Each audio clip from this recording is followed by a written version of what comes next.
right, it's your brother Zion Lex. Sign up for our online academy, which is Learn Torah Hebrew Academy at patreon.com/ Learn Torah. There are several classes that we offer. We offer a Biblical Hebrew 101 class for beginners. We have a Biblical Hebrew 102 class for people who are a little bit more advanced. We also have a weekly Torah class. We also have our Patriarchs of the Covenant course, our Matriarchs of the Covenant course, and a bi-weekly rabbinical course. All of these courses can be found on Patreon. Again, that's patreon.com/ Learn Torah. You guys were definitely in for it. It's a very invasive class. All of our classes are deeply invasive and very, very meticulous to the T when it comes to understanding the culture, the heritage, and the history of our ancient ancestors. So sign up for Biblical Hebrew at patreon.com/ Learn Torah. I am your brother, Zion Lex. All right. Shalom, everybody. Hope everybody's having a good day so far. We are definitely going to be getting it in. I got a great guest this afternoon. My brother, Nasi, Moshe ben Lewi. And the topic is going to be the study of the lost tribes of Israel. And so I'm going to interview him a bit first and just kind of familiarize ourselves with him. And then we'll have him talk to us just a bit about his studies as it pertains to the lost tribes of Israel and what he has seen in history about them. And so I welcome you to Zion Lex TV, my brother. Shalom. Shalom Aleichem, everyone, and give thanks for having me. It's a blessing, yeah? Yeah, that's blessed, man. That's blessed. So where I want to start off with you first is where you hail from, where you come from. So I was born and raised in Portmore, Jamaica, right? And I moved to the States and probably, like I would say, maybe like 10 years ago. Yeah. Mm-hmm. So you come up in Gaza, Cartel City, Portland, Yeah, actually, Portmore. yeah. No, You like the family too. Oh, nice, for small real. world, man. All Small right. world, man. I definitely got family on the Cassava Peace side, the Gully side, but it's See? family same way, you know? Family same way, exactly. Family same way. But so let me ask you this, man. How did you get the name Moshe ben Lewi as well as the title Nasi? Okay, so it's a very, very interesting one because each of these parts of the names came about at a different time, right? So we have so I'll start with the actually I'm gonna start with the Moshe part. So the Moshe part actually has been something just a part of my name. This is what people called me in Jamaica actually, and in the Rastafari community, specifically from the 12 tribes of Israel branch of that community. Yeah. And I was given that name because in that community, they look at the 12 tribes kind of like on a spiritual sense, in a sense to Yes. where they're kind of going off like your birthday, kind of in a sense. So Right. I was born in June, so naturally I'm Levi to them, which that's not a part of the Lewi story. But Right. how I got the name Moshe was through that, and also it was based off of my my natural function as a person, right? Many elders have told me they're like I was very good at bringing people together, but I was so shy, right? Right. That this was such a name that they felt also fit best for me. And then also being a person that wasn't necessarily raised knowing my actual lineage and my actual culture, up on finding that out, it was cut and clear. It was from 0 to 100. All So I right. received that name in that sense. And the Lewi aspect of the name, it's actually found the records of my great great grandfather and my great great grand uncle, which bear the name Levine, and also it was written down as Lewin. I've never yet seen something written like that with All W right. on this side. So I eventually adopted it as a way to kind of commemorate my ancestors and kind of break that generational curse, you know. That's So nice. That's that's how I nice, came. man. And then Nasi now is actually my birth name is Prince Javan, right? Prince All Javan right. Omar. So Nasi was just like a given when I entered any community. I was deemed as just Nasi anywhere I went. So that's kind of the aspect of how I got all, you know, how you could see all three of them lined out. So they all come from a different aspect of Yeah. regaining Yeah. self, but they all kind of came together, you know. So yeah, so that's kind of how I got the name. Mm-hmm. Nice, man. I got a sister in Yard in Jamaica named Zion Rock, right? She's a very close friend of mine. Ah, Me and her helped to form something called Maybach Jamaica a number of years ago, which was the Caribbean branch of Maybach Music Group. Um, okay, a long story short, she was my link to several artists, Movado, um, what my man name, Flex, um, Julian Movado's manager. I mean, Khaled. I mean, the okay. artist list could go on. I met a lot of artists. Kimani Marley, I met through her. Mhm. Wyclef Jean, I met through her. Um, what my man named that really helped to push the music, Johnny Wonder. Johnny. Johnny Okay, Wonder. okay. Jay Wonder two first. We say two first, shoot first, right? So Yeah, for Johnny real. Wonder, I also met through her. So I'm bringing that up because when I Mm-hmm. first met her, she told me she's a Rastafarian, and she Mm-hmm. also told me that her birthday is July, and she was considered Judah. You know Judah. what I'm Yeah. saying? Yeah, yeah, Mm-hmm. yeah. So on Mm-hmm. that note, educate us because you see, me, I come from a Rastafarian father, so there's certain Mm-hmm. things I already grew up knowing. But a Yeah. greater part of our community, the Israelite community, don't really understand the Rastafarian connection to being an Mm, Israelite. So okay. give us the perspective of the Bible from a Rastafarian's perspective, right? Give us a little bit about what Rastafarianism is for people who don't know. Okay. So you know, and within the Bible sense, because so there's two different aspects now of looking at Rasta, because you know, even within the community, we once have kind of like a bicker about it, whether we're dealing with just the historical aspects of what makes somebody a Rasta versus other sense, and other branches will go more off of the biblical sense, meaning, you know, some once tried with the Marcus Garvey energy as just like we're Pan Yeah, yeah, African, we're so and so, and all that kind of sense. But when dealing with now the biblical aspect of what Rasta is really about now, it's starting with being an Israelite, and it's still this day gonna be that. And it's the reality of it is now is because a Rastaman is every day is getting up and saying it's into the conquering lion of the tribe of Judah. Everyone's wondering, where is this, who, what tribe is he talking about, from who? And it's right. the Ethiopian connection, right, through Haile Selassie. So a Rasta believes that Selassie is the 225th descendant of King Solomon and the Queen of Sheba, Yeah, right? Selassie, I mean, Rastas are also coming under the understanding that the Ark was brought into Ethiopia as well right. through that understanding.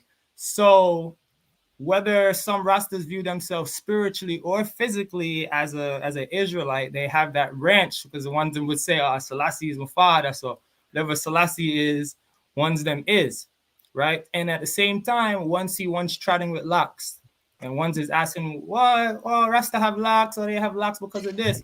Really, the Rastas are interpreting the Nazarite vow of what Yeah, it is to grow out the hair, the beard, and the locks, and they take it on a serious level. They're not, you know, at least the real ones do, is that there's no wine, there's no this, they're not going near the dead. You know, I know a lot of elders to this day, you're not catching them at nobody funeral. That's why they have songs like, nah, I go, I know right, funeral, right. nah, I go, I know burial. You see me? Nah. Because They have, you know what I'm saying? They're keeping that strength. But a lot of people just look at it like, reggae music, ganja, these are some different kind of people, but missing out that aspect. So now when we're dealing with the branches now within Rasta now, that's where it gets interesting, because a Nyabingi Rasta looks at themselves more as a real Pan-African person that's trying to revitalize the African culture, from the sense of having the Nyabingi circle, the Nyabingi drum circle with the fire pit in the center, and one of them is chanting, and one of them is burning their herbs and doing stuff, and one of them is chanting psalms over these rhythms and over these certain things. Now, when you're looking at like a Bubba Shanti, which a Bubba Shanti, but before that, actually, the Nyabingi now they trot with the locks openly. They don't usually wear anything on it. They have the locks out and they're shaking the locks like, yo, it's a way to rebel against society. Like, yo, you see me with dread, right? And so they kind of have that outerly rebellious appearance. When you're dealing with now the Bubba Shanti are more dressed in a Levitical order. That's right. That's the priestly class. Priestly class, they're like Melchizedek order, nothing can cross it. So, you got them wearing a tunic or something of that matter. They don't show their hair is tied up. Always. And always tied up. And then ones that are really strict is people normally look at Rasta like, okay, they're all bunning herb anywhere. But with Shanti, you're not bunning herb nowhere. The herb is fully a sacrament, and that's behind closed door. They don't even let their regents see them doing it. That's right. And how they set up what they call their tabernacle area, the tabernacle is interesting, because they have the men on one side, the woman on one side. They have what is called a fire key, right? That they keep, and the fire has to keep burning. Someone has to be in charge of making sure that fire continuously burns. And I want to stop you for a second, because right now you're talking about the Bobo Shanti class of Rastafarians. And visibly, that's the type of Rastafarian that you always see with a turban, even the women, turban, head wrap up, right? And a lot of people may or may not know, but that's where Capleton hailed from. He's a Bobo Shanti. That's why you don't see Capleton locks. It's always up. And in his music, you always hear him say, ever burning, ever blazing, keep the fire burning. Right? So what you're saying right now is just making me think that all these years, that's exactly what Capleton is referring to, man. But forward, keep going, man. I'm enjoying and physically. It's just burning, everlasting fire. Because my cousin actually is Sizzler Kalunji, right? On my father's mom's side, man. Small my father's world. mom's side, that's my cousin, and stuff. Yeah. He's Bobby Shanti, so I was raised seeing him around, kind of just, what I'm saying, always turbaned up, always keeping a certain like a thing. He's with like you're not catching him loose. You know what I'm saying, on that type of time, and it's very interesting. So like within that order, they have this kind of thing, and to me, like I said, they're keeping more of like a Levitical order according to them, because even now the woman now, right, when they're dealing with a woman with them, the women have to be separated from the men when they're in their cycle. They have a separate housing for them, right? And the men, instead of the woman cooking or doing that, the men cook, and not only the husbands of those women, the people in that village that are actually just a part of the community, they're also cooking food for other people's wives, and they're making sure they're as comfortable as possible while they're going through their. I gotta stop you for a moment, because you're saying a lot, and some of what you're saying might go over somebody's head. So we gotta focus for a second. Man. I hope everybody just heard him say clearly that this particular class of Rastafarians, known as Bobo Shanti, what they do is that when their women are on a cycle, they're in a completely different living quarter. They're not in the same place. That's biblical. And so when we speak as like when people on the Black American side looking at Rastafarians, like you said, everybody just think of a Rasta man as somebody that just blaze up the chalice, smoke ganja, smoke weed, and might wear a khaki suit outfit and always saying fire to Babylon. But it goes much deeper than that, right? It goes much deeper than that. It's a culture. It's a way of life, and one in which in many ways reflects the Levitical order that we can see in the Bible. Mm-hmm. And Yes.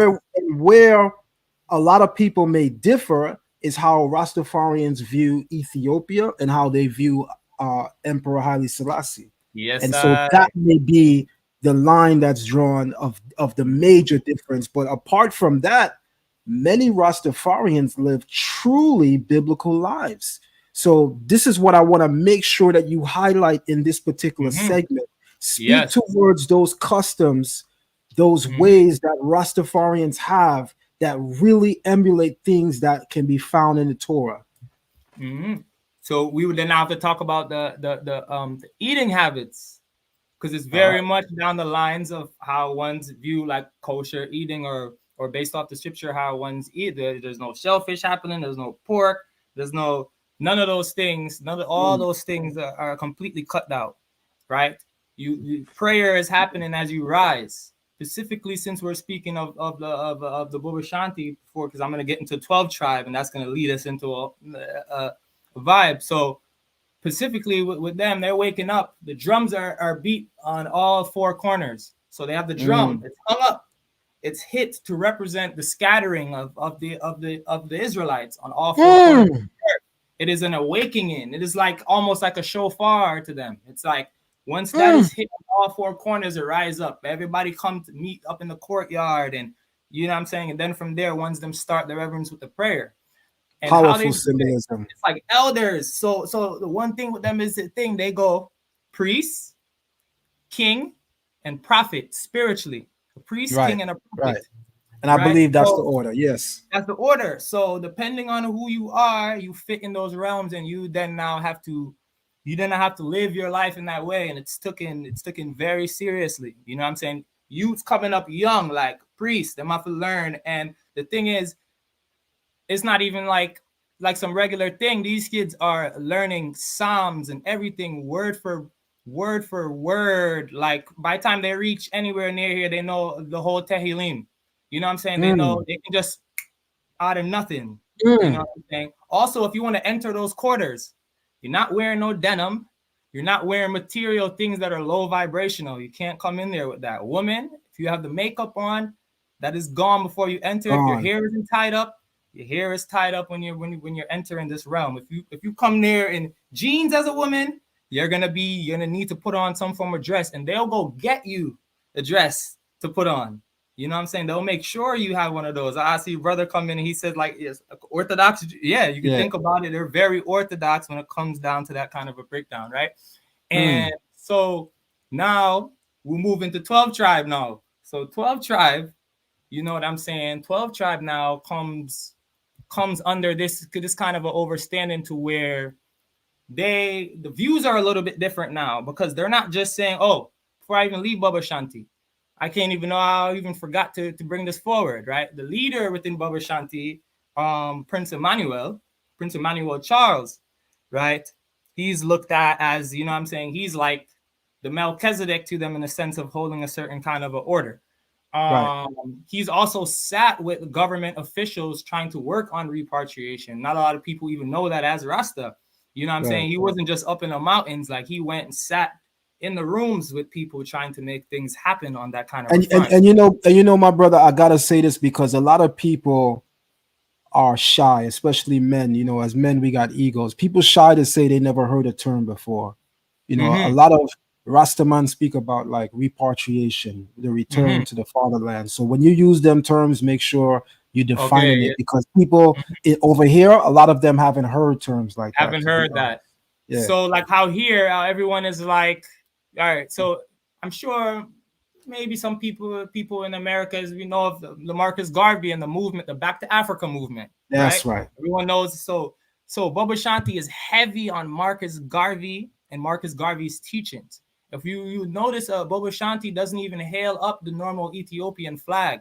They hailing up Hmm. the Garvey flag. You That's know what I'm right. saying? It's The just, red, and black, at and the some point, green. exactly. And it's the opposite. The Ethiopian flag, as we know it today, has the green on the top, and for them they have the red on the top. So it's like a little division between them and how they view it.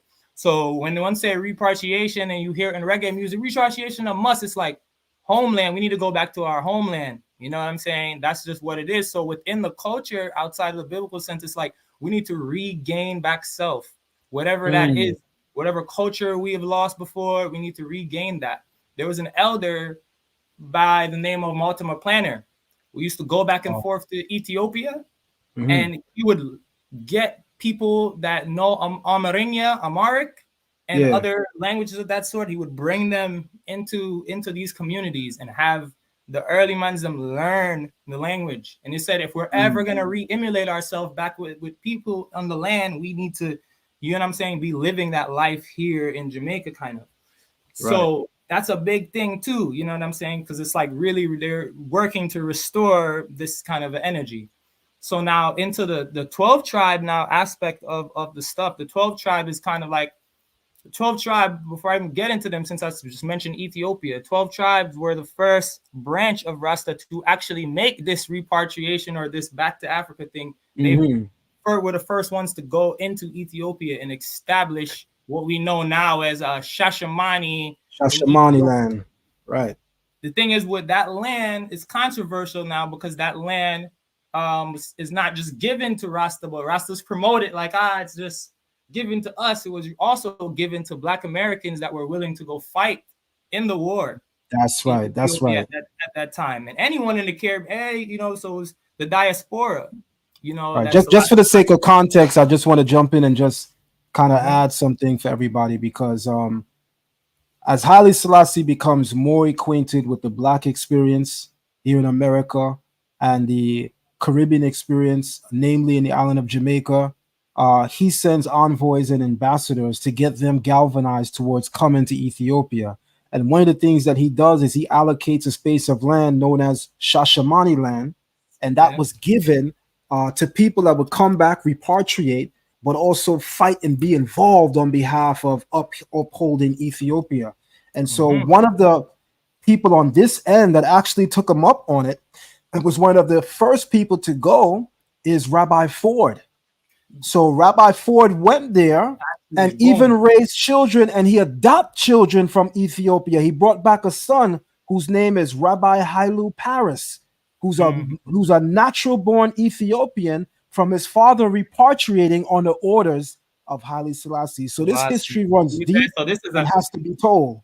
This is a coming together. You see, of the Yeah. American community, Caribbean community, that is kind of like a gray area in between, and people don't really, think of both coincide like that. And that's a big thing. So the 12 tribe kind of made themselves more in a political sense to the where like Mhm.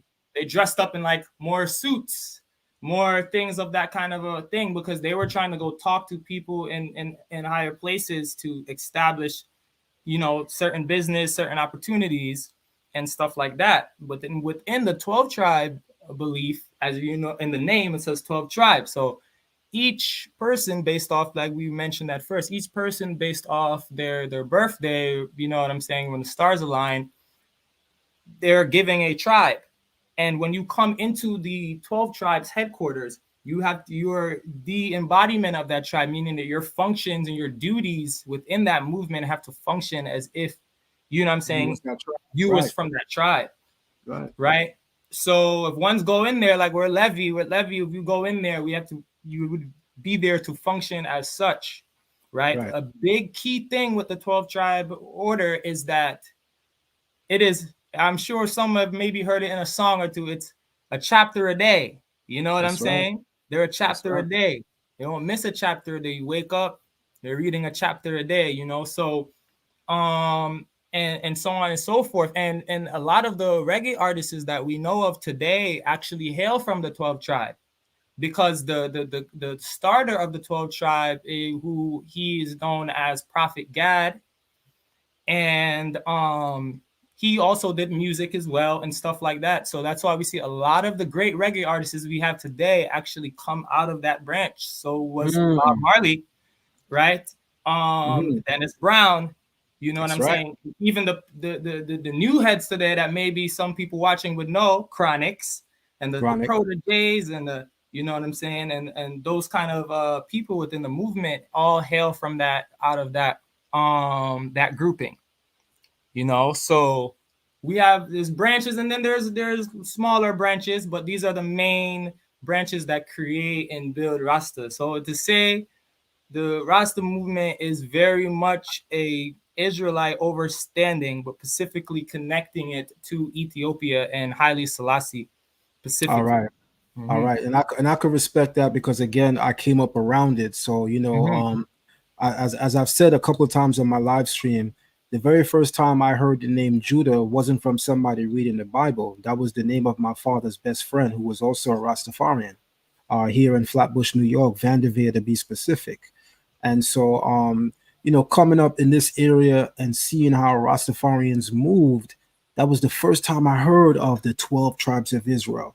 Not Mm-hmm. really connecting it all together, but at least I Yeah. was hearing it, right? Mm-hmm. So, later on, a couple of years later, when my friends Akiva ben Yehuda, Banahu ben Yehuda, and Kemuel ben Yehuda, all sons of a great Israelite leader here in New York City, known as Crown Prince Zarishadai ben Yehuda, when they would later on introduce me to the Israelite faith and exactly what that was, I wasn't altogether ignorant because of the Rastafarian environment I had already been, a part of in some sense. And so I want to talk to you for a moment about what would you say is the thing that really connects a Rastafarian with an Israelite apart from the obvious cultural connections that we may have? Like, is there anything else scripturally, any one thing that stands out to you that you've seen in the Israelite community and you've seen in the Rastafarian community, and you could say, yo, like we have that the same? So, just think for a second in your mind about the practices and the ways, and we can even come back to that question. Mm-hmm. And in fact, we're gonna come back to that question Okay. as we forward to something else. So, Mm-hmm. talk to me about Sephardim and Okay. whether or not you are connected to them via prior Mm-hmm. ancestors or you coming into it. Talk to us about that. Okay, so this is a probably like the biggest find that I've had in my journey, right? So I would say maybe about was it maybe about 4 or so years ago, right? I'm a person, I'm big into genealogy, DNA, and all that thing. I feel like you need that plus the scripture and the historical overstanding, you know what I'm saying, to put all of it together. So although prior to that, I've already viewed myself as an Israelite, um, this was prior to my son being born, and I then kind of already knew of my mom's lineage and stuff like that. And I'm just walking around like, yo, I'm gonna have a son, like, you know what I'm saying? Like, who is he? Like, who am I? You know what I'm saying? What am I passing on? And all this kind of stuff. So to say what happened for me was I did a various of different DNA tests, right? I did 23andMe, I did um my heritage, and then I did African ancestry. A few friends was like, yo, don't do African ancestry, it might not come back to Yeah, they a told me that african too. tribe to an African tribe because of this or because of that and all Yeah. this stuff. And over time I just got over that and was like, yo, I'm gonna do it because my 23andMe actually showed me Ethiopia, uh, Spain and Portugal. I'm not Mm, shy to say it. I have some Ashkenazim, even based off mm, my 23andMe. You know what I'm saying? Got Nigeria, all these different things. Family started to write me. That was Jewish. It was Cohen, people with the last name Cohen and Levy and all these people mm, writing me like family in New York. I have like probably hundreds of cousins in New York, and a few mm. of them reach out to me. You know what I'm saying? Like reach out to me. I'm like, whoa. So I seen all of that in my 23andMe, but I was really focused more on our, you know what I'm saying, the melanin side of things. I kind of put Yes. all of that to the side.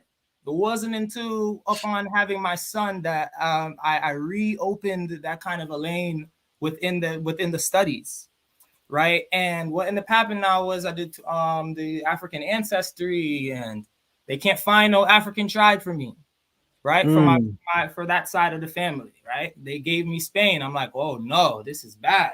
So I now I have to go back into the drawing board, go into the records and everything. So then I started to analyze the family members that I was in contact with, as well as records that I found on ones coming into Jamaica.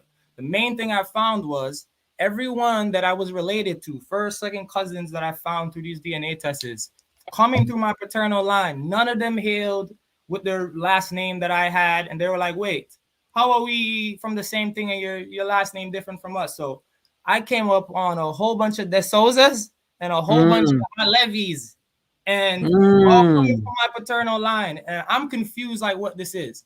In Jamaica, we have this whole like coolie thing where people are like, "Oh, Right, this right, person is coolie," that person, meaning like they, mixed for ones that are listening. When we say coolie and right, stuff in Jamaica, it's like kind of like someone that's mixed with something like right, Indian or some other thing.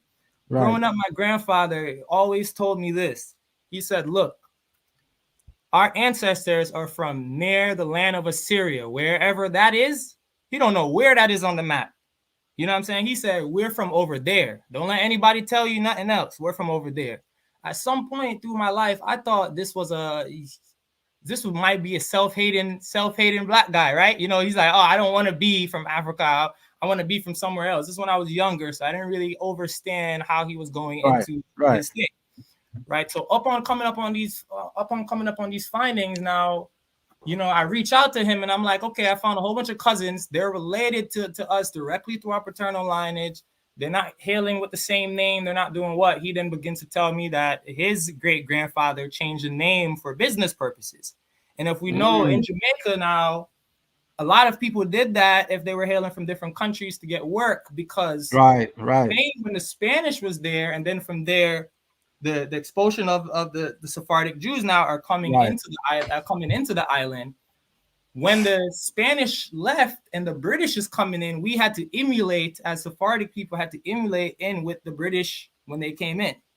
So the Mm-hmm. names went from Spanish or Hebrew names to English names, right? So Mm. that's kind of like some of us have that and we don't know because it's lost within the names. Even some of the parishes, like you have in West Oh Kingston, man. Tivoli Gardens, what we call it, Spanish Town, Spanish Town.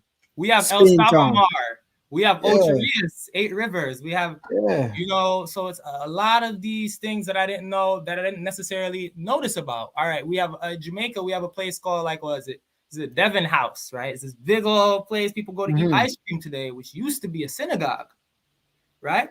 Used to be a synagogue, right? So what ended up happening was I dug a little bit deeper now into the records of the synagogues and stuff in Jamaica. And what I ended up finding now was basically find the whole plethora of the line of the Souza family, right? The whole Mm. line of them that were a big contribution to that shul, which is still in Kingston and still active today, Okay, okay. right? That people go to. So basically, I found my family lineage through that, through the research, through the DNA, and then speaking with family members. So the Sephardic thing kind of came to meet the lost tribe thing on the journey. Mm. So it all kind of came together, right? Mm-hmm. So for me, when I found out, it was very big for me. You wanna know why? Because the Siddur that I have, the Siddur that I had was Sephardic Siddur, Yeah, Siddurim. I I got didn't know one why. too. Yeah, I didn't that's know the why I support had I it. I didn't. follow. You know what I'm saying? I could have chosen any other one. It so happened to be. Oh yeah, we got the same, Yeah, same. yeah. What? Same So one, same right? one, yeah, same one. So right, so for me, years prior to finding all of that out, I was teaching myself. Well, Hebrew was just coming to me. Can't even just say I was teaching myself. Like I don't even know. Like I can't even explain it. So unexplainable how it ended up coming about. Right? I just picked up on it very easily. And I have this thing which I will be working on a book. Baruch Hashem, one day will come out and it will be on genetic memory and what it is Mm. actually remember, I'm saying, our past ancestors and I'm saying, and how we were prior. So for me, I felt like it was just kind of something, I don't know, it was like embedded. It was just something embedded that I needed to just reattach to. Like I would just, I'm saying, it was just a natural thing. So inclusion coming up on my Sephardic ancestry, I went from all the angles that you can go from the DNA to the genealogy to records that I found. And then also what sealed it off was finding the records of the names of my actual family members within the synagogue records of Jamaica, because there was two times in Mm. history that that synagogue was burnt. And luckily, the records of my family still stayed. So, you know what I'm saying? So that's kind of how I came up on, Sephardic Jewry and the Sephardic Minhag. Yeah. Yeah. That's important, man. That's important. A lot of people, when they think of the island of Jamaica, the last thing they're thinking of is a synagogue. The last thing they're thinking is of a Sephardic presence and people that's Yes. speaking Hebrew and practicing the Mhm. culture in the island of Jamaica. That's the last Jamaica. thing people The are thinking last about. thing, man. It's the You know, last thing. and to know that there are black people that have foundational DNA roots in that as well, Yeah. is a very important link to be able to speak towards, man. So I Yeah. definitely appreciate you sharing that with And us. to add to that too, Yeah. the Jamaica till this day has the oldest cemetery, or Jewish cemetery, or Israelite cemetery, whatever we want to call it, in the Western Hemisphere. Wow. There's Repeat no that again for the we, people in the cheap seat. Jamaica has the oldest Jewish or Israelite cemeteries in the Western Hemisphere. We have cemeteries where it's all the gravestones are written in Hebrew. Hold on, because we just got real hot in here. We We're gonna got take a quick commercial break. Everybody need to throw up the video, share the yeah. live stream, because when we come back, this brother going in. Caribbean Kitchen, Foods offer 7 unique blends of premium, low-sodium Jamaican seasoning that will add a burst of flavor to your dishes. Our authentic, all-natural Jamaican seasonings are a game changer when it comes to adding a burst of flavor to your dishes. Our products are kosher, all-natural, contains ingredients that are gluten-free and GMO-free. Our seasonings are handcrafted with the highest quality ingredients. We source our ingredients from the Caribbean to capture the authentic taste of the islands. Unleash your creativity in the kitchen and savor the taste of the Caribbean with our spice blends.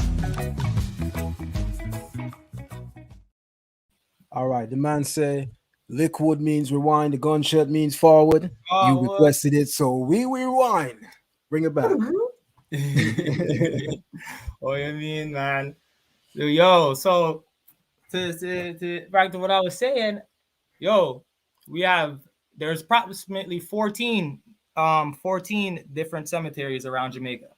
And some of them right now are being revitalized. Like, people are coming, Sephardic people from other, nobody talking about this. Sephardic people from all over the world are coming into Jamaica, and they are revamping these cemeteries. Some of them are putting their families to be in these places and all this stuff like this. This is the cemeteries where you're finding skull heads, like the whole pirate thing, right? All in Hebrew. So this is showing us from an early time the presence of them being on the island. Another key thing is too, Jamaica right now, I guess some people said that there might be one in Panama, but to speak on the Caribbean, Jamaica has the only Sephardic synagogue that has sand on the ground till this day, where the whole synagogue floor is sand. And that's because of when we were living where we were living, we weren't able to practice, right? This was coming from Spain, Portugal, other parts of these places where ones couldn't necessarily practice openly. And if you know about the Sephardic Jewry, is that we're saying everything out loud. That's right. Every prayer is said That's out right. loud. Everything is uttered, you know what I'm saying, openly. And dance and singing. So the sand on the ground made it to where the enemies wouldn't hear that services was happening in the shul. And the ancestors brought this to Jamaica, to where it is the one of the only unique synagogues. They don't have that in America. I've never seen one. I've never been. I've been to several Sephardic synagogues Yeah, from here to Miami, and I never seen that. never seen And that. Miami So, full of sand. full of sand, right? So Yeah. so to this day, and it's in Kingston. You know what I'm saying? If ones go to Jamaica, ones can also visit the shul as well, right? And interesting enough, some of the ones running the shul are people that look like us, that trace back Mm. to those lineage. What people don't think about, since we were on the Jamaica reggae thing, we have Sean Paul's family is a part of building this kind of Come on. No, vicinity. no, come back, come back, I'm come gonna back, come back. come back. Sean Paul is from the Hernandez family. The Hernandez Mm, family and the De Souza family and the Mendez mm. family are the main three families that kept the jewelry in Jamaica. That That kept is that going. insane, brother. That's Nobody talk about that, insane. but that's Nobody talking about that, man. right. The Jamaica Gleaner, the newspaper, the Star. Yeah, These are all built from these Sephardic communities. yeah. Newspaper, all of this stuff is coming through these kind of communities, right? So so people know him as Sean Paul. He got the name through a cricket player named Shignarayan Chandapal. So That's right. he's That's not right. using his real name. His real name is he's a Hernandez. He is from the Hernandez family that till this day are running that shul, and their family is running that shul. This is amazing history So you're giving us, man. you know A what I'm real saying? exclusive. Mm-hmm. Real So exclusive, man. so it's a lot of us walking around from the islands, because I Yeah. know, like someone like me, I'm in America, and a lot of people, I would say, I don't know what it is with the Black American community, and like the Caribbean community seems to have like a detached moment when it comes to this. I've even heard some Hebrew Israelites, they're like, oh, we don't know about if them over there are Israelites, but we know we're Right, right, Israelites. And I'm right. like, Yeah, I you get know, that too. you know, I get Now you got ADOS Israelites. All of a sudden, uh-huh. the people in the Caribbean is not Israelites. Not And, Israelites, and- and you know what's crazy about that is because I'm born here, but I'm raised to parents from the Caribbean, right? So what we know about slave history, and this is just facts, most of the slaves went to South America and the Caribbeans. A smaller percentage came here to the Americas. That is a fact of history, right? They say about 70 to 85% of the slaves that were taken were brought into South America and the Caribbean. And this other percentages came to America. So we sound crazy trying to exclude one another when we're all part of Israel. Israel. And it's just silly that we polarize ourselves in that way. We all Israel, because here's what happened too, right? For people that don't, because I grew up around a diverse community in Brooklyn, right? You was living in Brooklyn for a while, right? I'm from the Vanderveer side of Flatbush. Okay, so yeah, 90s, 50s, 40s, Two First, all that, Vanderveer, right? So on that note, I had everybody around us, but Flatbush is to this day Caribbean. So coming up, some of my friends would tell me, yo, like, you're not us. And you over there with them. And my family would tell me, you not us. You was born here. You were Yankee. So my life was interesting coming up, right? The people here telling me I'm not them. My family like, you born here, you not quite us. But what's interesting again is, right, what's interesting now is when you check the slave history, right? The bad slaves here in America that the slave masters didn't know what to do with, they began to kill them. They began to maim, and then they began to kill them. First, they began to kill them, and they realized this is cutting profit. I just paid for this guy. So now they maiming them. But in maiming them, they also losing money, because how much work is this guy going to put out when his hand is chopped off or his foot is chopped off? So we got to come up with a better system of judgment and discipline. Now, the story is that William Lynch, which some people say is fictional, the Willie Lynch story, that he had a much better system of disciplining slaves. So many of the rebellious slaves here in America was carried to the Caribbean. So here we are acting like we different people. You don't know how many rebellious ancestors you had here in America that was brought to all parts of the Caribbean. That's why we look and sound crazy when we try to divide ourselves and say, no, you are island person and I'm over here. That whole ADOS thing is crazy once you know the history. Because they sold us over several times, man, and it's heavily documented. But please continue, brother. Please continue. And just on that same point with this thing too. So being in New York, right? and going to different places and coming across Hebrew Israelites on the street in different aspects. So, ones would see ones and they're like, okay, where are you from? Oh, I'm from Jamaica. Once throw me in a Benjamin, right? It's graft you into, what I'm saying, the chart thing. Once graft you into these different groups, right? To me, it's an interesting thing. You know what I'm saying? I don't know that I stance fully on that kind of a thing, but to me, it was very problematic for me because man's them was straight up like, oh, you're Benjamin, you're our little brother. You Jamaicans you guys copy what we do, so we're Judah and y'all Benjamin and all this kind of stuff. You know what I'm saying? Right. It was very interesting because here I am trotting with Lewi, right?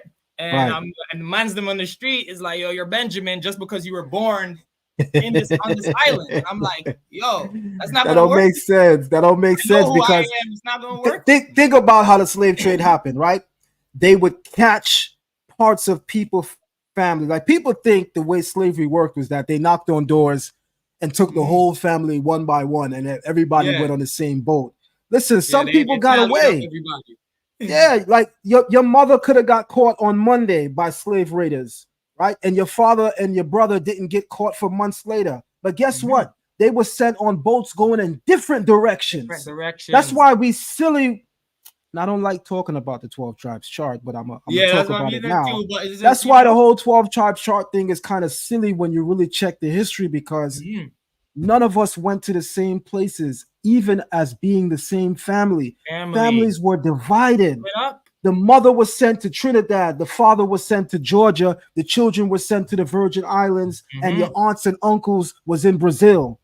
So we sound silly talking about this whole tribe got to be in this one region, and this whole tribe got to be in this one region when they never caught whole families together. What you think they said when they finally caught the rest of your family? We got to find out what ship to put this one on because the mother, they don't care about none of that. They're not worried about that. The entire system was cruel. And then when you check out things are just common sense, brother. And then when you check out the tribes, the certain tribes that came now, this is the kind of this is the last thing I'll say on the 12 tribes chart thing, but this is one thing I found very interesting, right? In Jamaica, right, we have a lot of Igbo people, descendants. You know what I'm saying? I have Fulani, so I gotta say Fulani is in Jamaica as well, right? And we have this Ashanti culture. We got the Nanny Maru, we got the Ashanti Queen living in Jamaica, right? The big thing that I hear used for the Levi overstanding is that it's coming through the Ashanti, overstanding. You might know more of this than me because we have images with Ashanti men or priests wearing the wearing the breastplate and all this kind of stuff. So to me, it shows a little bit of contradiction in that kind of an aspect because yet again we know the tribe. There's Ashanti in America, there's Ashanti all over the place. So if we're claiming that the Ashanti is a link to the Levites, and in Jamaica, like we got Nasi stories coming from the Ashanti, oral traditions coming straight. Like in school, growing up in Jamaica, I sang those songs, and those songs was coming from the Ashanti tribe, from the Akan people. So to say the Akan is a Levite and the whole Jamaica is Benjamin is madness.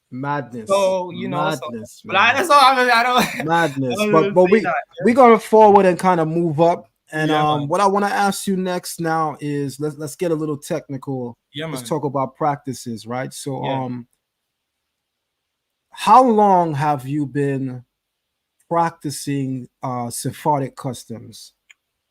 Been practicing Sephardic customs probably for a few years now. Just because before that I was practicing more of on the Beta Israel side of it.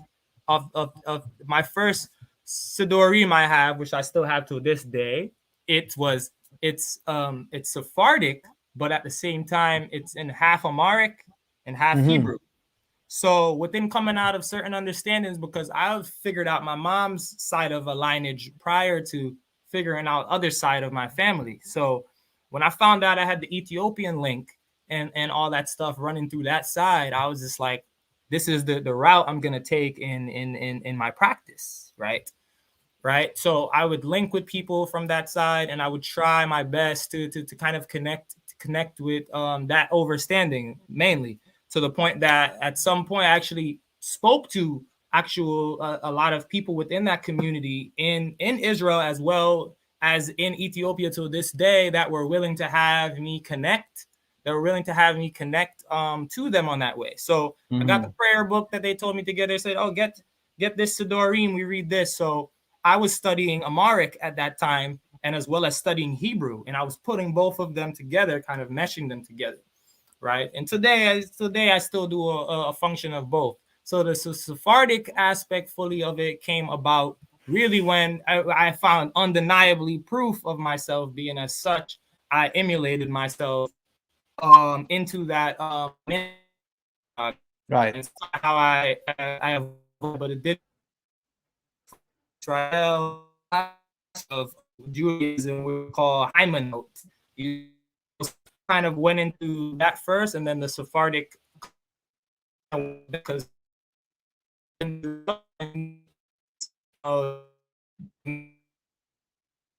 You're getting some trouble with your feed. Fix up your feed. You might have to. All right. It seemed like it's fine now. fine You're now. fine Okay. now. Yeah, you're good now. Okay. Yeah. So the Ethiopian community at this moment have a half to half minhag where it's like their customs mixed with Sephardic kind of customs. So to me, it kind of felt natural within doing that kind of a transition, right? Because to this day they still keep that overstanding, right? So that's kind of how, with open handedly, with no apology, I was like, I could take up the Sephardic customs because here goes my Beta Israel people that I'm in connection with. This is, if they can't find a shul that's an Ethiopian shul, they're going to the Sephardic shul. Do you know what I'm saying? Or the Mizrahi, you know what I'm saying? Overstanding of things. Right. But as we know, there's different aspects of Sephardic Jewry, but you know. Yeah. When Orthodox Jews, and when I say Jews, I include Israelites. When Orthodox Jews begin their day, we begin our day with tefillah, with prayer. As such, if we're going into tefillah, we're also going into the wearing and the donning of tefillin. You know, when the Israelite community hears of tefillin, many of them like to think that it's Jewish and it has no connection to us. So I just want to share my screen really quick to kind of burst through that myth once and for all. Yes, what we're looking at here on our screen, and this dates from 50 AD. This is tefillin that was found, the parchments that were found, that date back to 50 AD. And it contains the same parchments that you find inside the head tefillin and the arm tefillin. So just as the arm tefillin, you see the one long scroll with the 4 different passages, and with the head tefillin, you see 4 different compartments with the 4 different passages. They found the exact same thing. Even towards talking about, and I'll reshare my screen to show this, even towards talking about the shape and form of the tefillin, right? You see the same thing. The 4 parchments. This is all from the area of the Dead Sea Scrolls. This is serious. This is heavy. Because we acting like this is Jewish. You hear Israelites saying, I'm not doing that. That's Jewish. I'm not putting that on my head. We didn't do that. We didn't do that.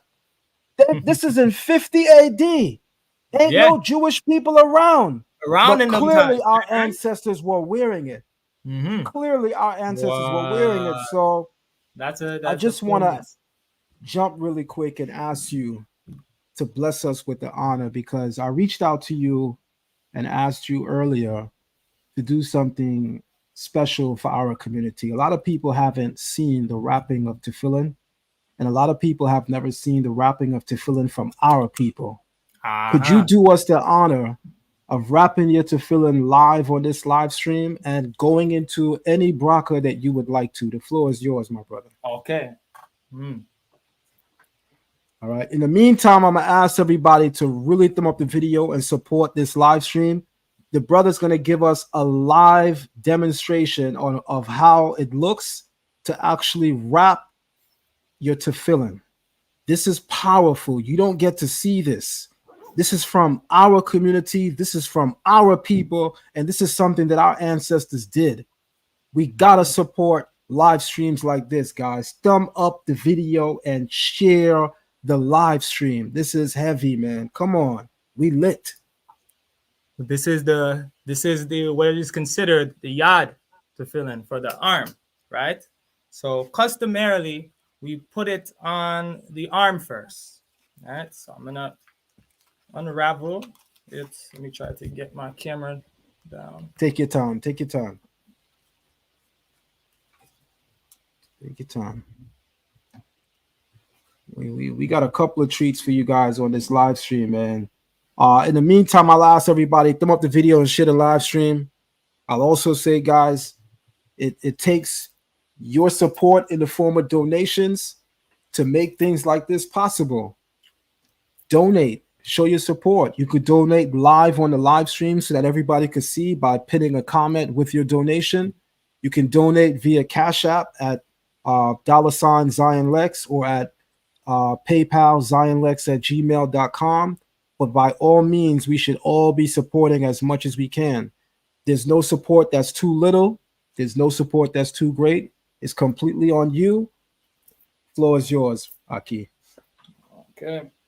So talk to us as you're placing it on your arm. Talk to us about. And I'll be able to do it as a demonstration versus doing it in silence. Because once you go into the first wrap, it's you're usually silent to go through it, to focus on what you're doing, right? It's depending on the minhag, right? So what we do is we aim this directly to the heart if we can, right? We aim this directly to the heart if we can. And in the Sephardic minhag, we are spelling out Shaddai from on the top. In Ashkenazim minhag, the Shaddai is usually on the lower part of the hand, right. the shin, right? So we start here. Since I did earlier, a bracha is usually done at this moment, but since I did it earlier, we go for one. Come around, right? You see, we're formulating the shin. From here, we're formulating in 7. We're going around 7 times around the arm here. Come on, bring us home. Bring us home. Teach. Right.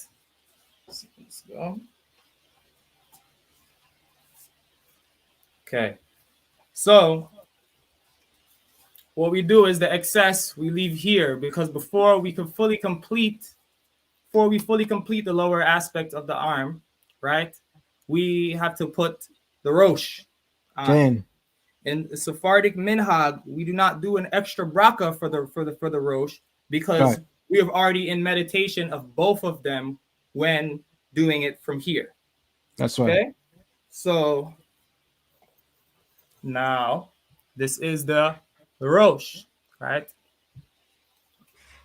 And the rosh, everyone, for those that may not know Hebrew, that's the head. Yes, that's the head tefillin, right? The crown, as we say. Mm-hmm. So if one's is wearing something on their head and they can't go around it, we'll take it off first, right? This is the only part that's usually you stand for within the minhag that I uphold, but just for these purposes on here, just so everyone can actually see me, right? So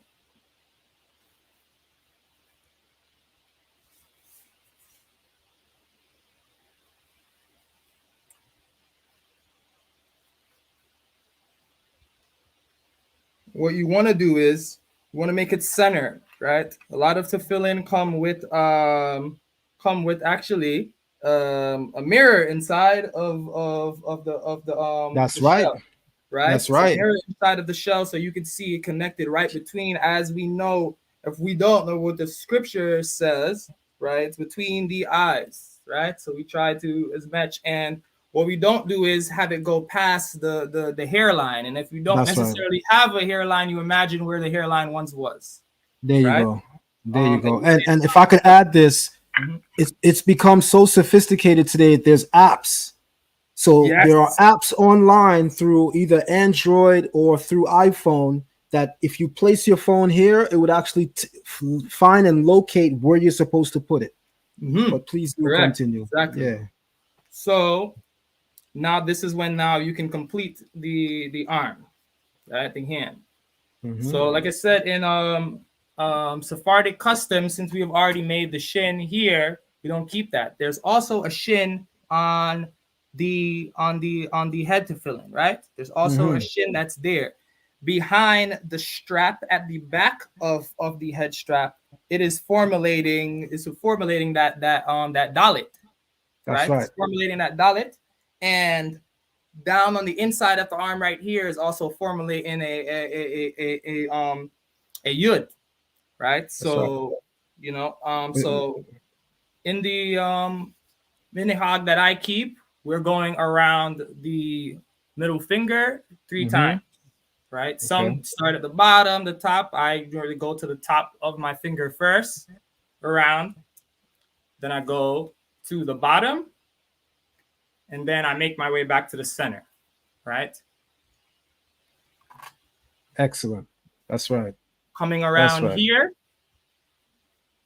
okay? Some keep it just one time around and just keep it going. I go twice around. So from the near the wrist to at where the knuckles are, and then from there, one just wrap as much as you can, right? And kind of tuck it in, the excess that you have that is left. Right. Usually around this point, ones will recite the Shema, right? Ones will recite the Shema, right? And the where it is giving us this commandment, right? To do as such, right? So Shema Yisrael Adonai Eloheinu Adonai Echad ואוהב אותו את אדוני אלוהיך בכל לבבך ובכל נפשך ובכל מאודך והיו הדברים האלה שאנוכי מסבך היום אל לבבך ושננתם לבונך ודבותו בום בשבתך בביתך ובלכתך בדרך ושבך וחמך ושותם לאות על ידך והיו לטוטפות בין עיניך וטפתם על מזוזות ביתך ובשעריך. Hallelujah. Yeah. So at this point, one's depending if you're doing this in the morning, you would be going through your morning prayers, your morning shakrit. Also, what maybe one's not know, I know in some customs, they just wrap in the morning and they leave it as such. But what I come from the understanding is that the tefillin isn't just used for you to pray in the morning time. You can technically wear your tefillin through study That's and right. operate throughout your day. As you don't go past the night because it's basically it's talking about the day. So The day. Mm-hmm. go throughout, you can pretty much go throughout the day in studies and different aspects. Some might hear that parts of my Hebrew pronunciation is actually I uphold more of the Yemenite customs of how one's pronounced the Hebrew. Interestingly enough, in the Yemenite tradition, some of them actually tie the tefillin on the right side of the hand. And they tie it on the right side of the hand. Some of them say because it's kind of like war to them. If they needed to go out into battle or any violence appeared at that moment, they had it on the right hand for that purpose. And stuff versus, you see it on the left hand. So if a person is left-handed, you would put it on the weaker hand. That's right. Depending on one's minhag. So, That's right. Yeah, so one could see. So yeah, so we're wrapped.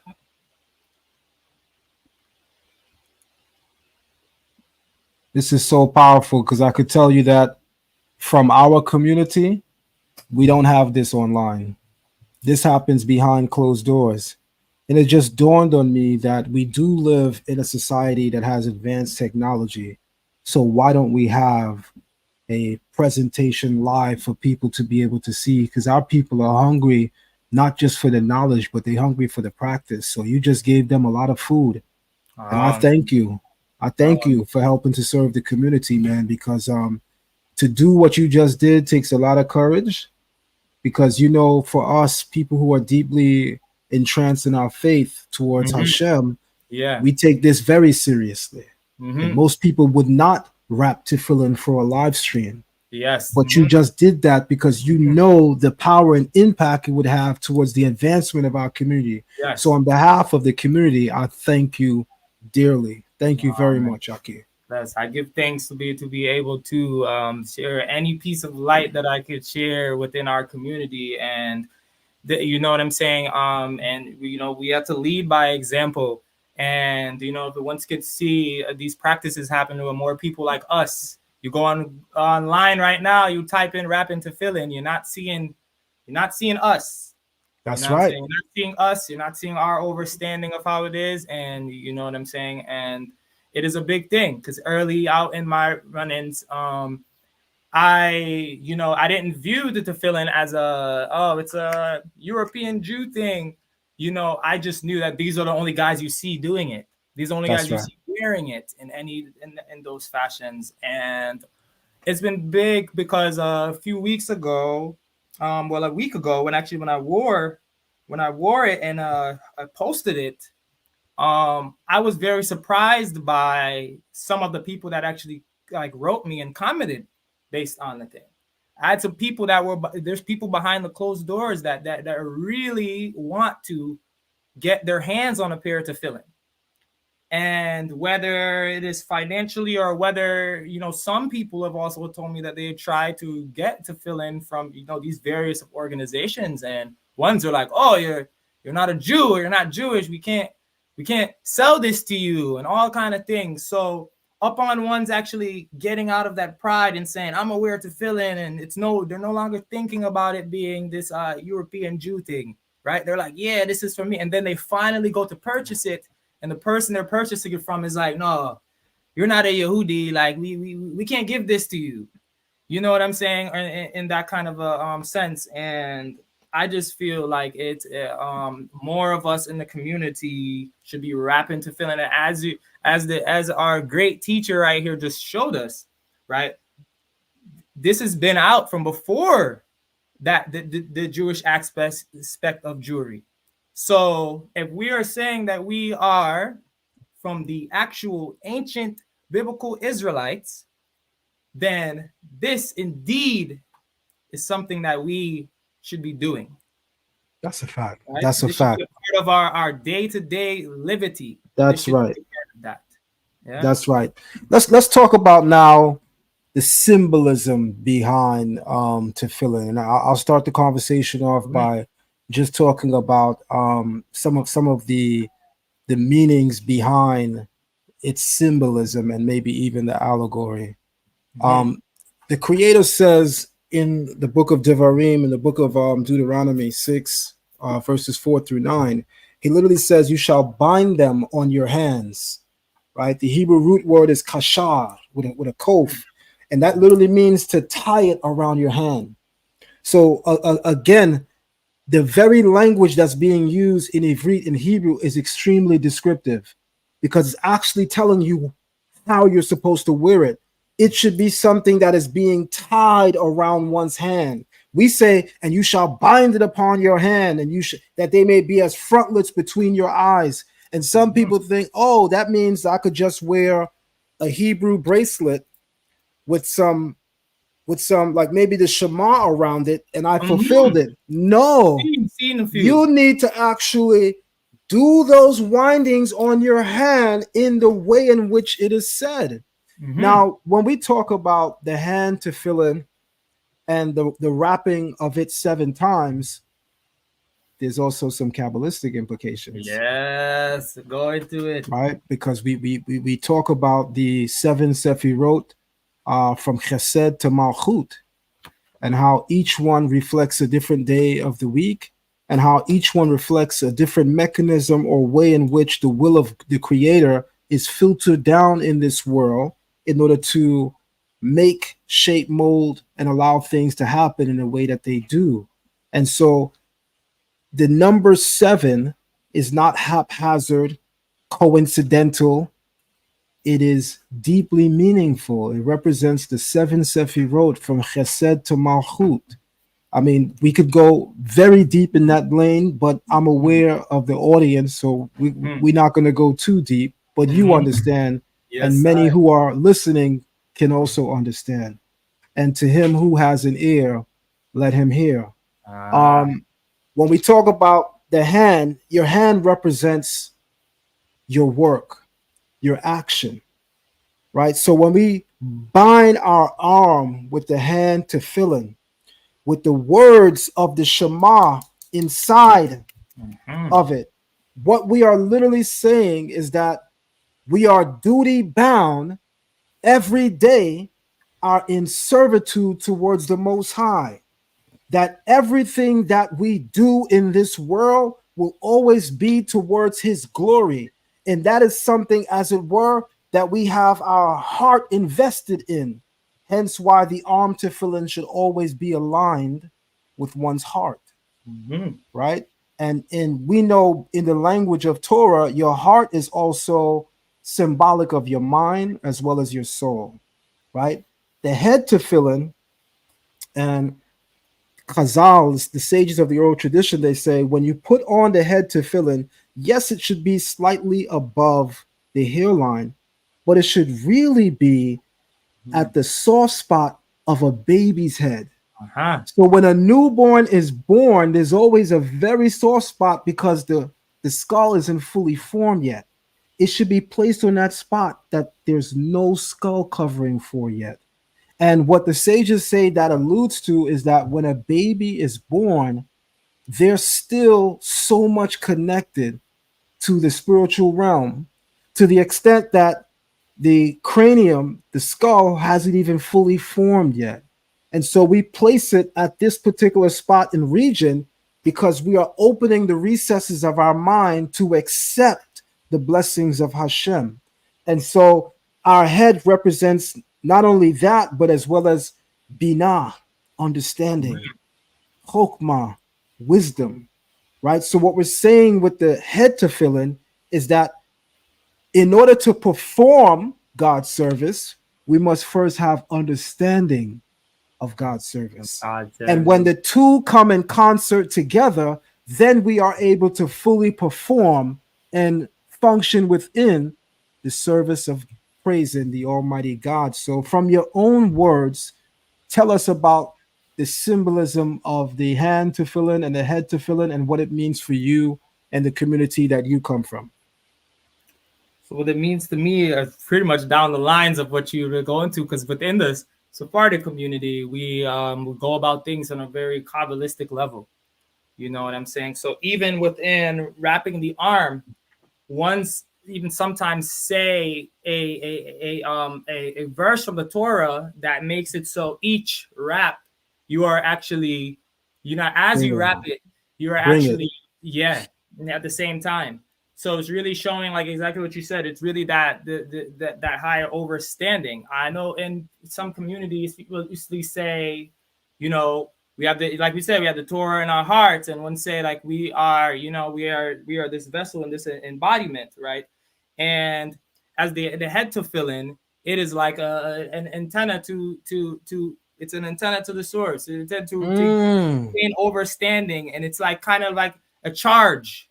You know, it's like a spiritual charge that we have here above the head, and that's why it's so significant to where we speak on the spot of where the baby, you know, where the baby would have a soft spot at, and it's also showing our humility. It's also showing that we are children of the Most High. You can look at it in many aspects like that. You know what I'm saying? So it's worn there, and in other communities they have they speak on the pineal gland or the third eye. I've had That's right.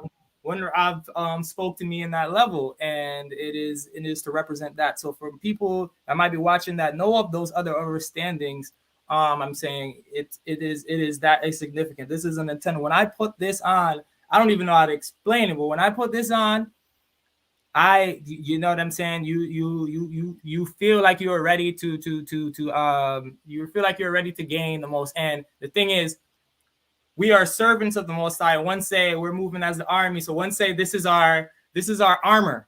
That's It's right. also spoken about that. This is our armor. This is our force field around. You know what I'm saying, with this energy. Yeah. That's powerful. In the Gemara, popularly known as the Talmud, it's also said that Hashem dons and wears tefillin, except that inside his tefillin, in our tefillin, we have exaltation and praises towards the Creator that highlight our devotion towards our service and our understanding of Him. And the Gemara says that Hashem Himself also wears tefillin, and within His tefillin is His unending love for the children of Israel and His desire to ever be connected to us.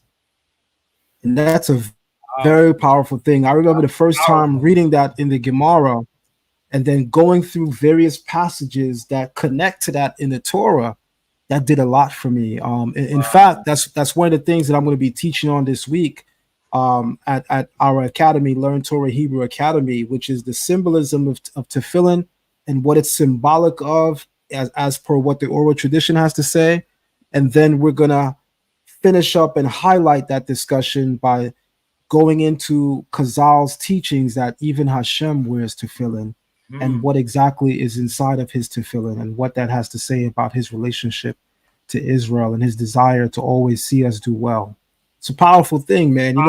Man. Tefillin and tzitzit are referred to Chazal, the sages of the oral tradition, as emblems of holiness. These are physical representations of our holiness before God and man. Right? The crown that the Egyptian king wears that resembles the snake, it's called a Nemes crown. Yes. Notice that the snake, symbolic of wisdom, sits right where the head tefillin sits. There's a reason why the ancients did these things, but I want to consider something. Sometimes in the conscious community, there's a conversation that says, well, the Hebrews weren't the only ones that circumcised. The Egyptians circumcised. And that's true. The difference is circumcision represents that one is called before God as a spokesman, right? The term berit milah, coming into circumcision, the word milah, the root of milah is mal. Mal doesn't just mean to cut in Hebrew, it also denotes speech. This is why circumcision is so important for every male, because in order to be considered a spokesman before God and man, you have to have sexual chastity. Remember what happens with circumcision, right? We're cutting from the male organ, the most sensitive region. That's what we're removing when we talk about the removal of the orla, the foreskin. The foreskin enhances the sexual feelings, yeah. Right? And so we're removing the orla, which enhances it, because what we're saying is, if a man is to come before the people and represent the Creator, the one thing that he should have is sexual chastity. Because think about it. When a man is wise and well-spoken, he renders everyone around him vulnerable, especially women. Even married women. Yes. Single women like a man that is well-spoken. Married women like a man that's well-spoken too. So when you're a man that's well-spoken, you represent the Almighty in speech and in action, hopefully. Yes. You render everybody that comes into your space extremely vulnerable now because of your words. They'll trust you. We all know when somebody comes down from a podium after saying something powerful and wise, we say, that brother's deep. Or Mhm. you'll hear everybody say, damn, that brother's knowledgeable. Yeah. But here's what I want to say, we don't know if he's knowledgeable. He sounds deep, and he might be deep, but we don't know if he's knowledgeable. The word da'at denotes the confluence between wisdom and understanding. And the confluence between wisdom and understanding represents the synergy that happens and occurs when those two come together, right? So da'at or knowledge always represents two things working as one in concert, one with the other. So Ah. a person's knowledge is supposed to represent what they know and what they do working in concert, one with the other. Even the English word knowledge literally means to act upon what one knows. The Mhm. first part, know, represents the acquisition of information. Ledge is an old German word which means to act upon. So, knowledge literally means to act upon what one What one knows. The knows. problem is, a lot of people are deep, but a lot of people don't act on what they know, Mhm. which means then that man that knows a lot doesn't always necessarily have to be the man that marries it in action. So, what the creator said is, I'm going to circumcise you. But in the Egyptian priestly system, in order to come into the Egyptian priesthood, you have to be at least 25 to 30 years of age and you must get circumcised. Circumcision is represents initiation in Egypt into the Egyptian priesthood. That's the initiation, part of the initiation process. And after that, they too are considered a spokesman before God. But think Mhm. about it. We're circumcised from the womb, Yeah. So it's eight a days old. mhm. We're considered as men in Israel a spokesman from God from the womb. From the womb straight out. So, yes, I know that circumcision occurs in Egypt and circumcision represents being a spokesman before God, but y'all don't hit that or even qualify for that until you were about 25, 30. God Mhm. gave Israel that from the womb. Womb. From you The come out. Egyptian king is the only one that wears the Nemes crown and is sitting on his pineal gland. Only the king can wear that. Any Israelite Any male can put Israelites. on tefillin. We got to talk about these things. That's a big Because thing. if We not us, who else? who else is gonna talk about these things, man? To bring these things out, you know. There's many ones that are there's many ones that are very confused on that matter. Like you just touched some heavy points that need to be here. I hope ones is listening right now and tuning in to what is being said. Yes. Absolutely, man. Absolutely. I'm really enjoying this live stream. Yo, And me what I want you to talk to us for a moment about is the power of Psalms in Black American culture, in African culture, and I want to even focus on West African culture. hmm And in Caribbean culture, we do have a common denominator. We all agree that there's power in the chanting of songs, hmm and especially in the chanting of psalms. I want you to speak to us from what you know and from what you heard from the elders around you hmm about the power of chanting psalms. And I'll set it up for you this way, and then I'll hand it over to you. hmm A grandmother used to tell me, when I get vexed with somebody, I don't need to curse them. I don't need to put my hands in on them. I go open the book of God and I go chant some psalms. And that will do more damage than me cursing them or me lifting a hand to them. Our ancestors knew the power of the psalms.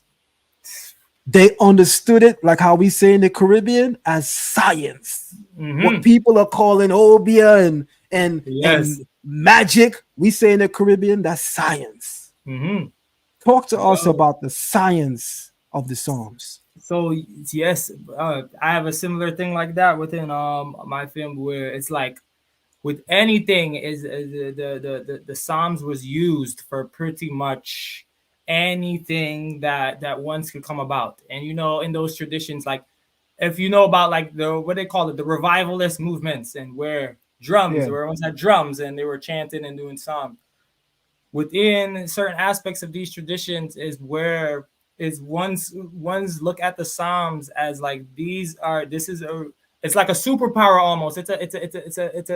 It's a miracle working through words where in oral tradition words are actually physical objects. It is said that the word breaks down to being something that is actually living and physically moving and doing. So for your grandma to say, I'm not gonna even need to do nothing to these people. The word sound and power alone is is Mm. is going to erupt what it needs to erupt, to the point that one to do the psalm and say, I'm covered and nothing coming around me. You know what I'm saying? Nothing That's can right. do anything to me in that sense. And to why many traditions use the psalms and as different things. So some people are like, oh, this some like magic or something ones are doing on me. Right. Like even like when ones were on the plantations, especially in Jamaica, to speak of that, the slave masters would get so overwhelmed with the chanting and the stuff that would happen there. It was kind of like Mm. they were putting everyone in this kind of a spiritual energy that That's you right. can't leave, you can't move, That's you're just right. there, you're still in it. You know what I'm saying? So our ancestors really valued chanting, really looked at the word to become sound and power. This is all vibration. This is vibrational energy, all coming from the Most High. When in traditions, in oral traditions, we have also have to where it's that the whole Torah itself is one song, right? Mm. That's The Torah right. itself is one song from the end to the end. You know what I'm That's saying? right. It's not different songs. It is a one complete One. song. It's a oneness, right? It's a had. It's one complete thing. So that's what I would say That's on it. that's powerful, man. That's powerful. On the topic of songs, you're an artist and you're a musician. Talk to us about some of the music that you do, and tell us what type of music do you enjoy making. Okay, so music that I do and I've been doing since I was younger. So I do different forms of what you would say reggae music, but not just reggae music, specifically roots reggae music, which is a little bit different because roots reggae music has to do with, here we're talking about songs and psalms, has to do with a lot of chanting of the psalms and a lot of bringing out historical and spiritual biblical overstandings within the music, to why I keep bringing up word sound and power. Within these culture of reggae, it is all about word sound and power and what it can invoke it. The early elders that did this kind of a music, whenever asked in an interview or any time anyone ever spoke to them on anything furthermore, they would say, why, what drives you out to do this music? And ones would say, we're following in the footsteps of David and Asaph, right? Mm. And Mm. that was also a big key to me. So, to even what we were talking about earlier from these communities coming up to until now, is that the in within the reggae music and the stuff I do, it is used for more chanting and meditation purposes, right? We have what we call Nyabingi drums within the reggae and the Rasta community, which Right. actually comes from our ancestors in Nigeria, and it's called buru drum, Mm. right? So Mm. this is something that we somehow remembered, like I brought up earlier, That's right. genetic memory. We remembered this and brought this, and it was used in those villages in Nigeria for that same purpose, to invoke a spiritual sense and to bring strength to the community, right? So within my music, I try my best to use my music to one spread a specific message, specifically about Torah and us being a remnants. A lot of my music till now, right now, to say a lot of things is happening in the world with different what I'm saying, with the war and all these things are going on, Yeah. and my music touches so much of the Israelite mentality that some people are not even booking me right now because the That's music right. is so much of Bene Israel that they're like, we don't even want that here because that's going to be controversial to anything Right. happen. So that gave me Right. more strength to know, you know what I'm saying, the call of my music and how it brings out. So outside of reggae, I also in the works of doing I have music within R&B and with other stuff like that. And what I'm formulating is I'm gonna combine our diaspora of the Caribbean music within the Sahel music, right, in Africa, the Sahelian Yes. blues Yes. music, which actually formulated a lot of our music over here that we don't speak That's about. right.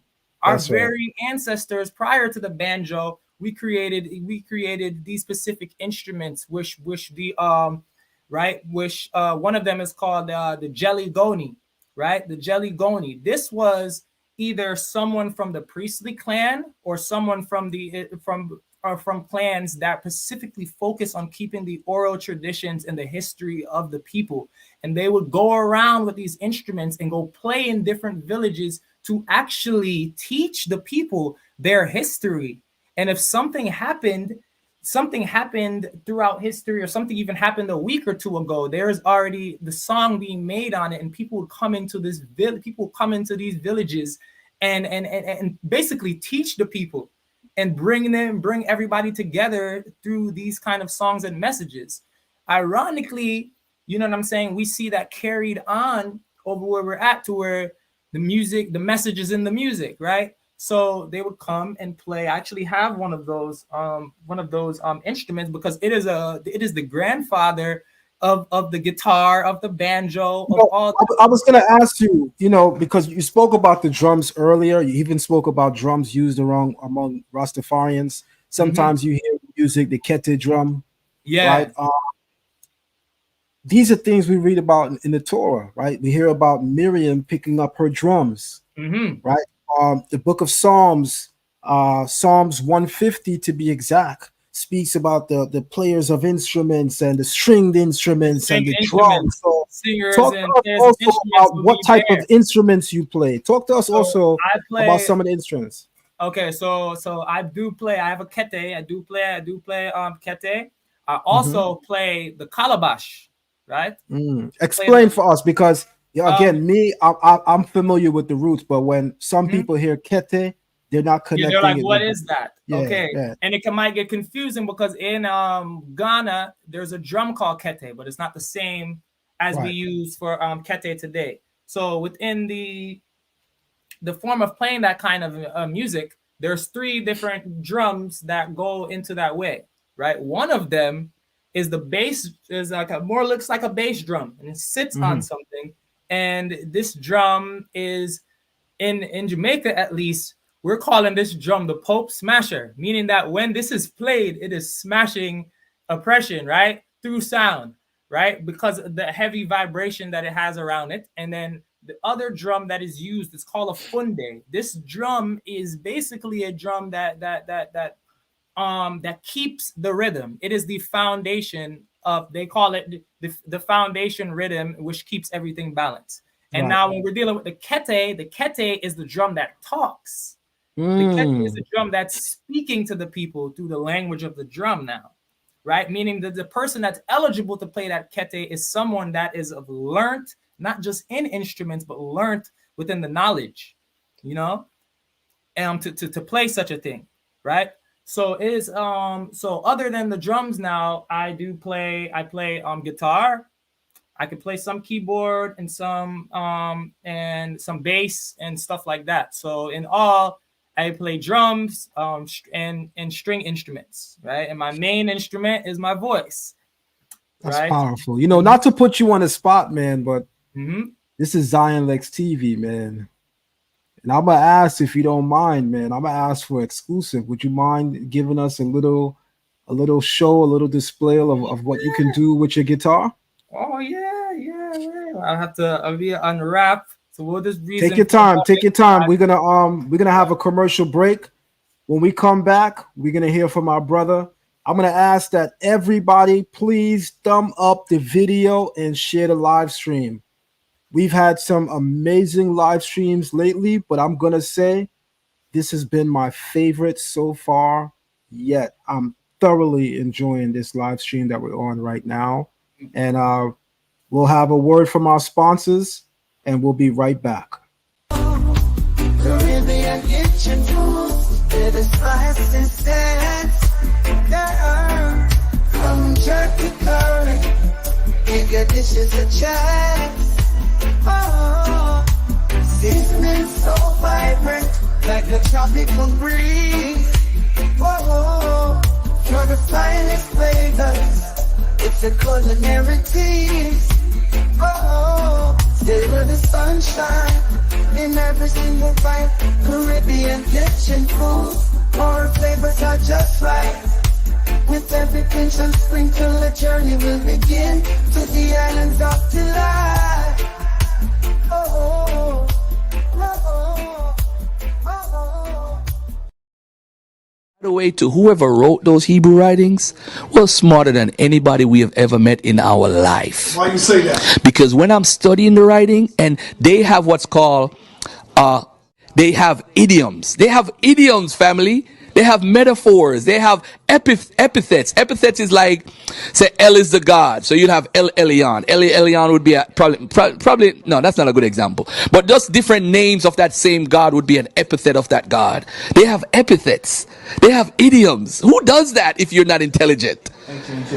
I know that, but I'm just saying they had some sort of numerology in there. When you see Zion going into the whole gematria stuff, that's later on. But they did have some sort of gematria in numeric, alphanumeric thing going. I'm saying this to everybody who is in Kemet. We know how great Kemet is, but whoever wrote the text, whoever wrote that Bible, is smart as a mother effer. Respect, Brother Garfield. On that note, we're going to hear from our brother Nasi, Moshe ben Lewi. Do your thing, Aki. Well, there's a reason for reasoning, ay.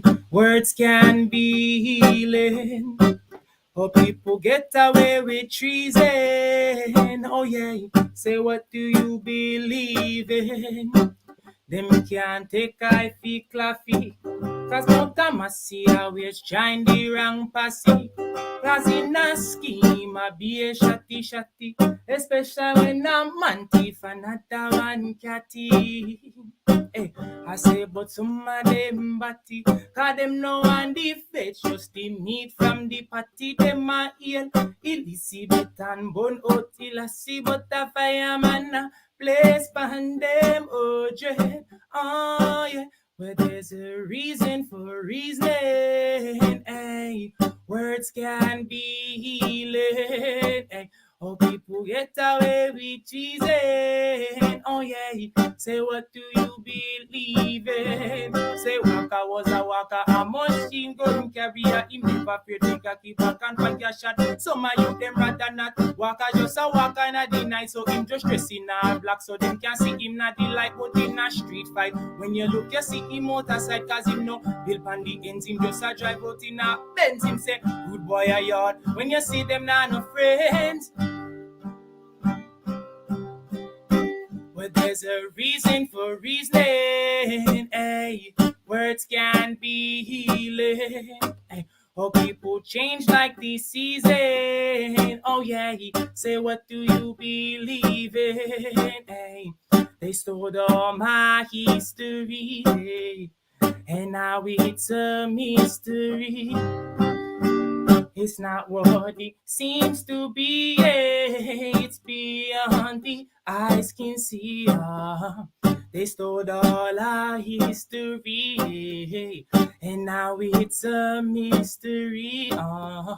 It's not what it seems to be, it's beyond the eyes can see. I know, hey, no way, yeah. I said, I know, no way they'll lead me straight. Yeah, lead the way. Say Mount Zion, the highest place, the holy tabernacle of faith. Say none shall erase. The Israelites them shall partake to walk through the awakening gates. Edom never make I pass through. When ya come put a curse on you, no way. I said I know, no way, no way they'll lead me straight. I lead the way. Oh yeah, yeah, yeah. You don't want to know without the guitar. Era. Say, rise from your slumber. You're more than just a number. Jah bring the rain and Jah bring the thunder. Jah bring the lightning. We strike when me done, sir. Slave trade coming from the coast of Ghana. We act like a sauna. Black and gold where we wear with a honor. Africa the home of the black Madonna. Spirituality was never here with vanity. Gentile religion taking off humanity. Humans, you have to live your life with dignity. Evil doers, hey, them have a side to see. We have a right to be mad. Them say them have a plan for we. Hey, you better leave and go to different continents. You have to gain back your strength and your confidence. No put no fence around your goals when it's getting tense. Goal have to kick like a ball up on the field. The buckle not gonna make me fall, me stand taller. Say goal a kick like a ball up on the field. The buckle not gonna make me fall, me stand taller. Hey, I say they want all my energy, but Nasi got the remedy. Yeah. They want all my energy, but this year Sonia too heavenly. Let me tell you, man, God is great. Oh, Nice, man. Like I said, I'm gonna definitely voice you on some rhythms, man. I already, man, that's good. as a sound system guy, I already know what rhythm I want to put you on, man. Oh man, you I'm don't gonna know. get some nice foundation rhythms for you, man. Yes, Yeah, man. man. Give Yeah, thanks, man. man. Give thanks So to be able to share, you know. we're gonna bring this to a slow wrap, man, where I want to Mhm. allow you to close our show and just Mhm. um give us some words of encouragement for the Israelite community. Words of encouragement, in my opinion, should always include maybe even words of edification, where we can honestly tell each other how we see the community. So, in looking at the Israelite community and surveying it in your eyes and seeing our strengths and seeing our weaknesses, how would you inspire us with some words of wisdom with what you think we can do to change? Okay. So speaking to the Israelite community, there's a few things that I think that we can work on as a community, right? Is that I know you stress this a lot. We need to be learning our language, right? We need to be learning our language. Language is the key to understanding our culture and our traditions, right? We also need to remove some pride that we have on ourselves, and we need to open that Talmud, and we need to open that. We need to open those books and get a different understanding and be able to put certain things together, right?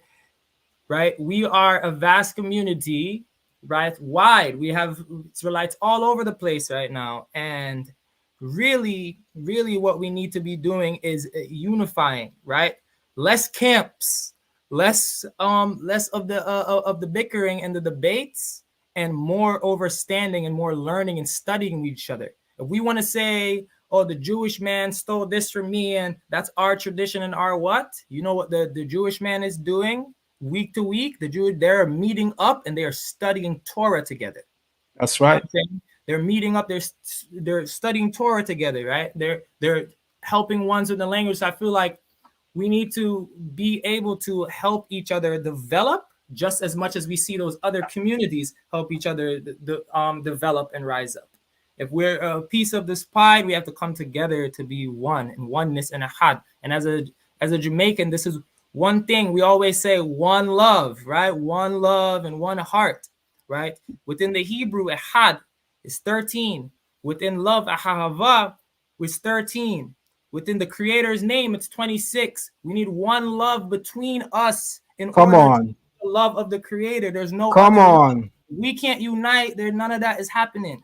You know what I'm saying? So that's my main thing I want to leave with the people. You know, is that like is the coming together. You know what I'm saying? And yeah.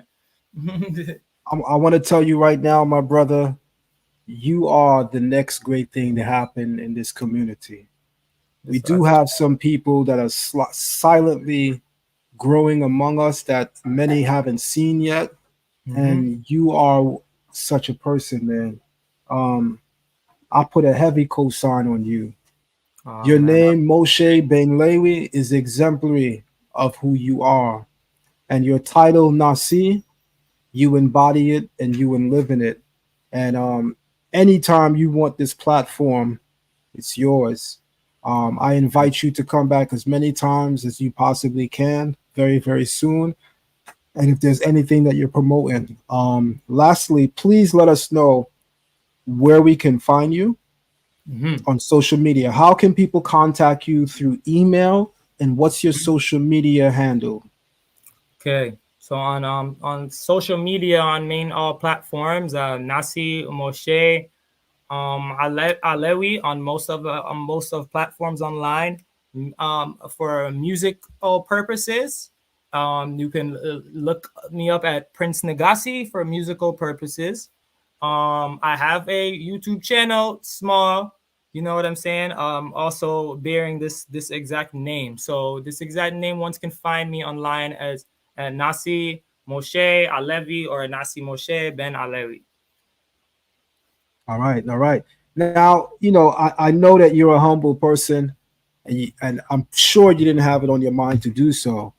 But Mm-hmm. if you have a Cash App or if you have a Mm-hmm. PayPal, could you please write it for us, or tell us, that way we can put it in the chat room? How What's your could I Cash App? how could I write it on here? Well, me and you, we have a back chat that you could Back write it chat, in. so I It's a could probably. private chat. Okay, You so I see could where it put it says, there.